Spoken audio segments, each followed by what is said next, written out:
মধ্যপ্রাচ্যের আকাশ আবারও রক্তিম। ইসরায়েলের নজিরবিহীন হামলায় নিহত হয়েছেন ইরানের সামরিক ও পারমাণবিক শক্তির মূল চালিকা শক্তিরা। তেহরান জুড়ে বিস্ফোরণের গর্জন, আতঙ্কিত নাগরিকরা রাস্তায়। বিশ্ববাসীর মনে এখন একটাই প্রশ্ন, এই হামলার পাল্টা কি আরও ভয়াবহ হবে? আর তাতেই কি জ্বলতে চলেছে ইরান ইসরায়েলের সরাসরি যুদ্ধের আগুন? ইসরায়েলের ভয়ঙ্কর বিমান হামলায় ইরানের অভিজাত ইসলামিক রেগুলেশনারি গার্ড কোর প্রধান কমান্ডার হুসাইন সালামি নিহত হয়েছেন। শুধু তাই নয়, প্রাণ হারিয়েছেন ইরানের পরমাণু কর্মসূচির শীর্ষ দুই বিজ্ঞানী ফেরেদুন আব্বাসি ও মোহাম্মদ মেহেদি তেহরানচি। তেহরানের আকাশ জুড়ে শুক্রবার ভোরে 6 থেকে 9টি ভয়ঙ্কর বিস্ফোরণে কেঁপে ওঠে পুরো শহর। রেভলিউশনারি গার্ডের সদর দপ্তর, আবাসিক ভবন ও পরমাণু স্থাপনায় সরাসরি হামলা চালায় ইসরায়েল।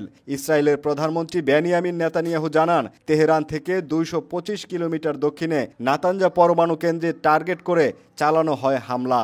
তার ভাষায়, যারা বোমা বানাতে চেয়েছে তাদেরকেই লক্ষ্য করেছি। যতদিন প্রয়োজন অভিযান চলবে।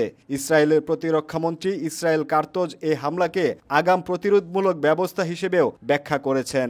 এই বিষয়ে ইরানের রাষ্ট্রীয় টেলিভিশন ও গণমাধ্যমগুলো বলছে, এই হামলায় শুধু সামরিক ঘাঁটি নয়, সাধারণ আবাসিক ভবনেও ক্ষেপণাস্ত্র পড়েছে। শহরের উত্তর পূর্বাংশে বিস্ফোরণের শব্দ শোনা গিয়েছে। আতঙ্ক ছড়িয়েছে জনমনে।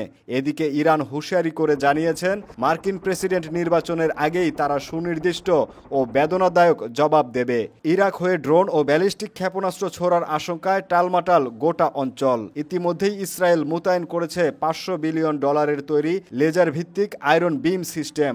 শুরু হয়েছে ক্ষেপণাস্ত্র ঠেকানোর মহড়া। যুদ্ধ যেন কেবল সময়ের ব্যাপার। এমনকি ইসরায়েল জুড়ে ইতিমধ্যেই বিশেষ জরুরি অবস্থা জারি করা হয়েছে। বিশ্লেষকরা বলছেন, এই হামলা মধ্যপ্রাচ্যের রাজনৈতিক মানচিত্রে বড় ধরনের পরিবর্তনের সূচনা হতে পারে।